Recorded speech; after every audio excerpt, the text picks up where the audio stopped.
Good morning. This is your Kelso Report for Wednesday, January 11th, and I'm your host, Clark Kelso. Well, the Supreme Court of the United States issued its first opinions of the new year. We have 4 opinions from the Supreme Court. First, in the area of arbitration. The United States Supreme Court returned to the issue of the enforceability of arbitration clauses in consumer contracts with its decision yesterday in CompuCredit Corp. Versus Greenwood. Now, as I've commented on before, the Supreme Court is much more favorably disposed to enforcement of arbitration clauses than is the Ninth Circuit Court of Appeals, or even the California Supreme Court. Once again, here, the issue was whether the Federal Arbitration Act's requirement that courts enforce arbitration agreements really meant what it said. This time, the argument was that the Credit Repair Organizations Act, Title 15, Section 1679 et seq., somehow rendered arbitration agreements unenforceable. The problem was that the Credit Repair Organizations Act doesn't so much as mention arbitration anywhere in its language. And there was no language established, and there was no language that established that proceedings had to be held exclusively in court. So for the Supreme Court, they had absolutely no problem in reversing the Ninth Circuit and holding that the Federal Arbitration Act applied. Only Justice Ginsburg dissented in an 8-1 opinion. So once again, arbitration held enforceable by the Supreme Court. Our next case involves sovereign immunity. Now, because of sovereign immunity, as you know, a person may sue the federal government only if the federal government has provided its consent to be sued. Almost always, that consent is found in statutes enacted by Congress, which clearly authorize certain actions against the federal government. Now, a long time ago, in Bivens versus 6 unknown federal narcotics agents, the United States Supreme Court recognized a damages claim against the federal government for a violation of the search and seizure clause of the 4th Amendment without having a statute. Although the court extended Bivens to a couple of other claims, over the past 3 decades, the court has rejected efforts to expand Bivens to other constitutional provisions. In yesterday's case, Minetti versus Pollard, the Supreme Court again rejected an invitation to expand Bivens, this time rejecting a claim based on the cruel and unusual punishment clause of the 8th Amendment, the case arising out of an alleged inadequate medical care being delivered in a privately run federal prison in California. According to the Supreme Court, states' tort law in California authorized adequate alternative damages actions. And since that alternative remedy existed, there was no need to recognize a new Bivens claim. The vote was a lopsided 8-1 with Justice Ginsburg in dissent. Next, we have a habeas corpus case. Now, the law has been established, the substantive law has been established since the Supreme Court's decision in 1963 in Brady versus Maryland, that a state violates a defendant's right to due process if it withholds evidence that is favorable to the defense and material to the defendant's guilt or punishment. In yesterday's case, Smith versus Kane, the state's key eyewitness identified the defendant as the first gunman to come through the door as part of a home invasion robbery where 5 people were killed. The eyewitness's testimony was the only basis for implicating the defendant, since there was no physical evidence linking the defendant to the crime. But the key witness had given statements to the police right after the robbery, indicating that he couldn't identify anyone because he couldn't see anyone's faces. And he indicated 5 days later that he could not identify any of the perpetrators of the murder. These statements were never turned over to the defense, and rather remarkably, the state courts in Louisiana did not think this non-disclosure constituted Brady error. The state argued that the eyewitness also made other statements that he could identify the first gunman to enter the house, and that his statement 5 days after the crime was arguably made out of fear of retaliation. Well, the Supreme Court rejected all of these trial-level type arguments with an 8-1 decision, granting the petition for habeas and vacating the conviction. We had a second habeas decision. This time, the Anti-Terrorism and Effective Death Penalty Act had a role to play. Now, as you may know, the Anti-Terrorism and Effective Death Penalty Act has a very short 1-year statute of limitations for federal habeas claims, which runs from, quote, the date on which the judgment became final by the conclusion of direct review or the expiration of the time for seeking such review, close quote. In yesterday's case, Gonzalez v. Thaler, the petitioner lost his direct appeal to the Texas Court of Appeals and then let his time for seeking further discretionary review in Texas expire as of August 11, 2006. However, the Texas Court of Appeals did not formally issue its mandate until September 26, 2006. Petitioner filed a state habeas petition which told the running of the federal period until the state habeas was rejected. Well, you know what's coming next.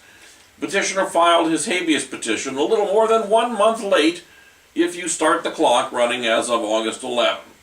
But his petition would have been timely if the clock didn't start running until the mandate issued from the Texas Court of Appeals.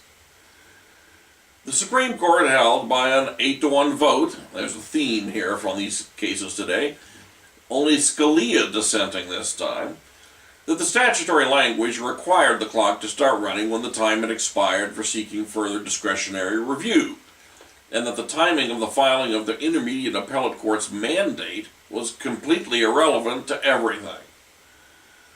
For those of you who practice in this area, the court also held that a technically defective certificate of appealability on the habeas claim is not a jurisdictional failure. Well, let's turn now to the Ninth Circuit Court of Appeals. They had a case involved criminal sentencing and plea deals. Now, when a plea rests in any significant degree on a promise or agreement of the prosecutor, so that it can be said to be part of the inducement or consideration, that promise or agreement must be fulfilled. In United States v. Alcala-Sanchez, the prosecution agreed that in return for the defendant's guilty plea to being a deported alien found in the United States, the prosecution would agree with a sentencing guidelines calculation resulting in a total offense level of 12. The parties did not agree on the criminal history category, so the government was still free to recommend a sentence at the high end of the guidelines range. Well, at a subsequent sentencing hearing, at which a different assistant U.S. attorney appeared, the prosecution then submitted a sentencing summary chart showing a total offense level of 20, not 12, and recommending 78 months in prison. When the defendant objected, the hearing was continued, and at the next sentencing hearing, the prosecution confessed error and asked to withdraw its summary chart and revert to the plea agreement. The district court granted this request over the defense counsel's objection that the plea deal had already been breached and that the prosecution could not really unring the bell on that breach. District court disagreed and sentenced the defendant to 48 months, which was 20 months more than the defense counsel had argued for and 30 months less than the prosecution had advocated.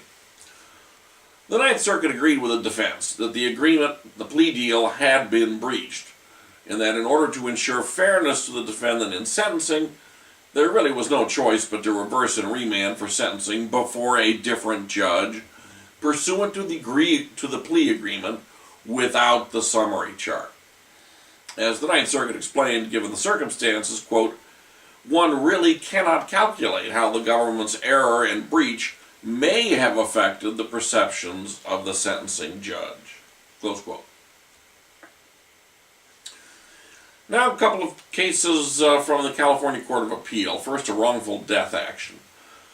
In a decision that actually will force insurance companies not to settle a potential wrongful death action until after the action has been filed in court, The second district held in Moody v. Bedford that an insurer's pre-litigation policy limit settlement of a wrongful death insurance claim with one heir who had represented that she was the only heir did not bar a subsequent action by additional heirs who showed up on the scene.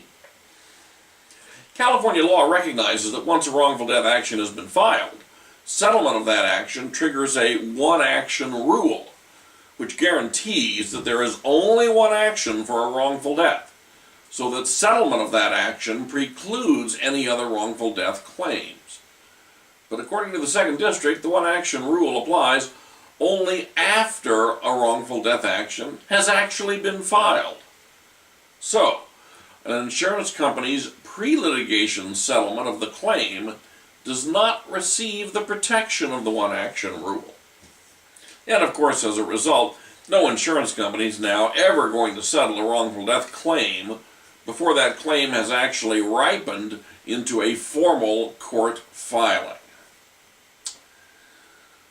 Finally, in the area of evidence, it's not enough to simply object generally to the introduction of a piece of evidence on the ground that some unspecified portions are inadmissible or unduly prejudicial. Instead, counsel needs to proffer some reasonable alternative to letting the entire piece of evidence come in, so that the trial court can reasonably evaluate the merits of the specific objection and the degree to which there is prejudice by admitting an entire piece of evidence and whether that prejudice can be mitigated.